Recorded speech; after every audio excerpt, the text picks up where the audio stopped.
안녕하십니까, 윤과장입니다. 제가 또 지난주에 우리 구독자분들께서 마이너스 1.6억인데 어떻게 멘탈을 그렇게 평온하게 유지하냐고 질문을 주셔가지고 지금 간단히 제 정리를 해봤습니다.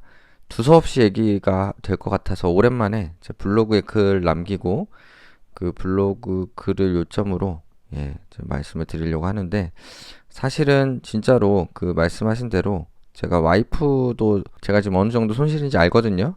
근데 뭐 전혀 둘 다 뭐 큰 문제 없이 뇌동매매 없이 잘 지내고 있습니다. 물론 기분은 사실 뭐 안 좋은 건 사실인데 멘탈은 크게 흔들리지 않은 것 같아요. 뭐 계좌는 제가 매일 유튜브 채널에 공개해 드리고 있죠. 뭐 언제까지 공개해 드릴 수 있을지 모르겠어요. 뭐 제가 슈퍼개미가 되지 않는 한은 아마 뭐 공개하는데 큰 문제가 없지 않을까 싶기는 한데, 아무튼 지금 뭐 한 1.6억 이상 손실 중에 있고 한 25% 마이너스인 것 같습니다. 사실은 제가 이렇게 마이너스가 큰데도 버틸 수 있는 거는 옛날에 좀 실패를 많이 이제 해봤기 때문에, 그거를 기준으로 매매를 했기 때문에 가능한 것 같다는 생각은 드는데요.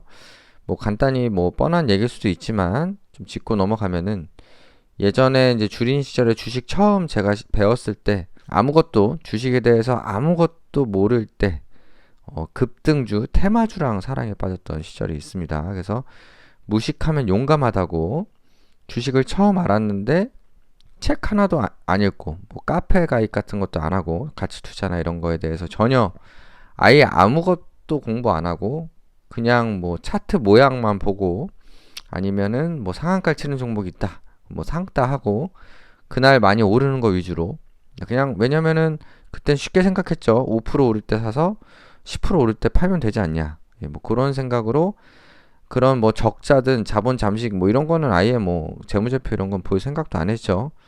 공실 어디서 보는지도 몰랐고 그냥 했었는데요. 그때 그 투자했던 걸 생각해 보면 뭐 테라리소스라는 종목이 기억이 나가지고, 뭐 이 외에도 정말 여러 가지 많이 투자를 했지만 검색을 해보니까 여기는, 그때는 뭐 그런 건지도 몰랐는데 방송 프로그램 회사였네요. 원래 마케팅 회사. 근데 이때 이 회사가 마케팅 회사 갑자기 자원 개발을 한다고 그랬어요. 자원 개발.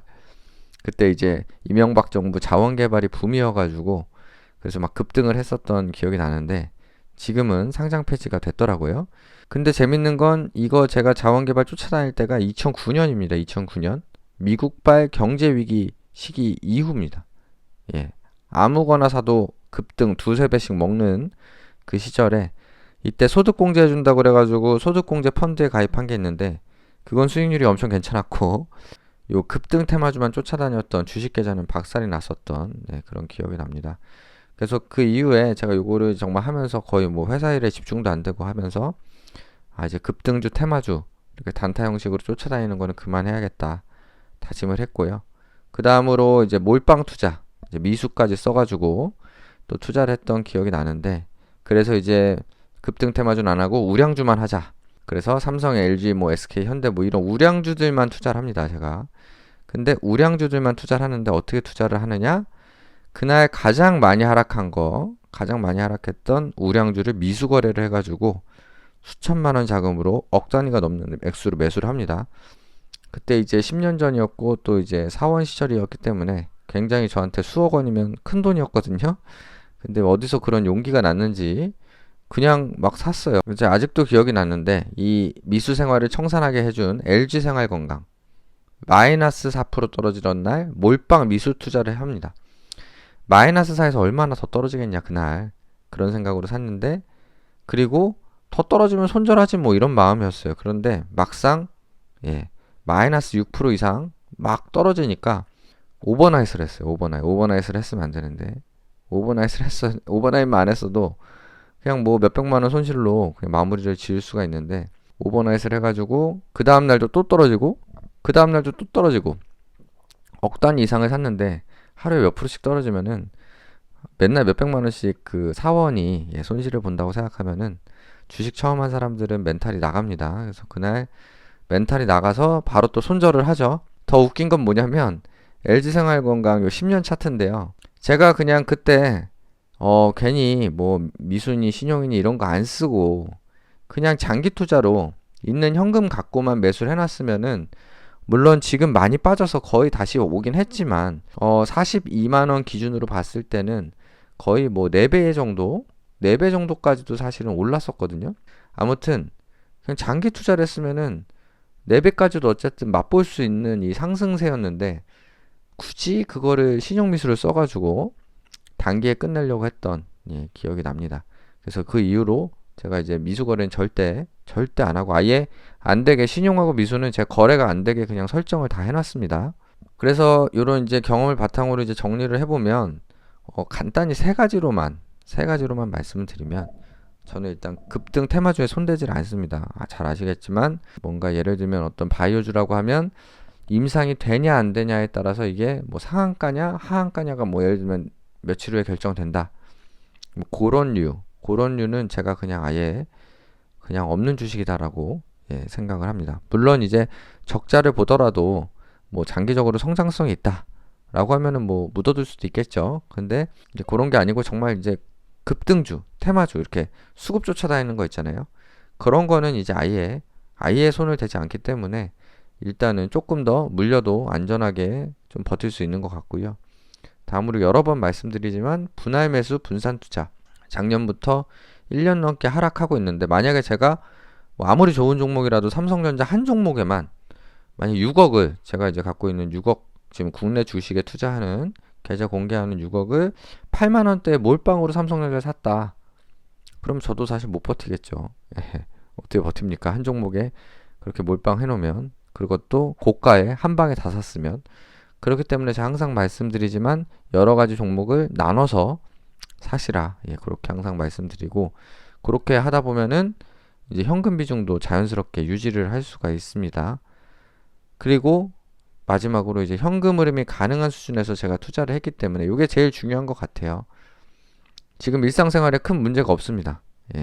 현금 흐름이 가능한 수준에서 투자를 했기 때문에 아까 말씀드린 무리한 레버리지만 안 썼다면은 그냥 급전을 쓰지 않았다라고 하면은 그냥 버티면 됩니다. 그죠?